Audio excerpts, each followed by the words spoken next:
Teresa and I met with Ty because she was looking for a rug in his shop, and I don't know how we got started on it. I think it was just his proximity to the tracks, and I was starting on an art car with a couple people for Burning Man, and none of us had worked together before, which was interesting because we all kind of came from different backgrounds, and none of us really knew each other that well either. So we're doing this thing. We'd already kind of started on it a little bit, and I don't know how it came up, but I started talking about the tracks, because the tracks in that whole vacant lot over there, I mean, before they put the cyclone fencing up, it was great. It was like this last untouched area of Santa Rosa, like a wasteland sort of. That there was an old broken down car in it that had, you know, all its tires were off, but it was an old car and it had weird parts on it that you could just take off, and it's like, it was like being in the desert, but you're in the middle of Santa Rosa. And anyway, I loved that lot, and so I'd always kind of thought, God,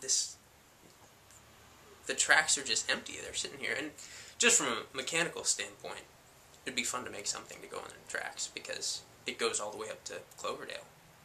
And so we kind of had a conversation around that, and Ty started telling me about a grant that was available through the city that was, and this was more relative to the art car that I was building.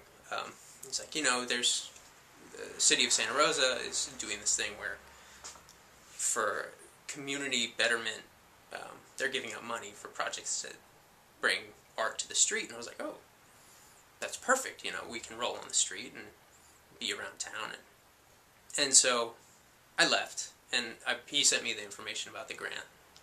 I started looking it up, and then I got an email from him, and he was like, hey, you know, I was talking with Spring, and we wanted to talk with you about our conversation, you know. And so that's as much as I know, you know. That was my side of it, and it was fun. You know, we had a really good time.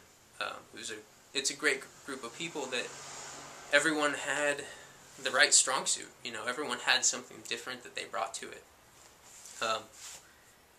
And none of us had any idea how big it would be after it got started, you know. I mean, there's just Flood, who still does event production, like weddings and stuff, and Heather Brandini, you know, I could name them all. They've all been named a bunch of times. I don't know if I need to do it again, but long story short is just that it was kind of a dream team of people, and everyone operated together and filled the voids to make it work.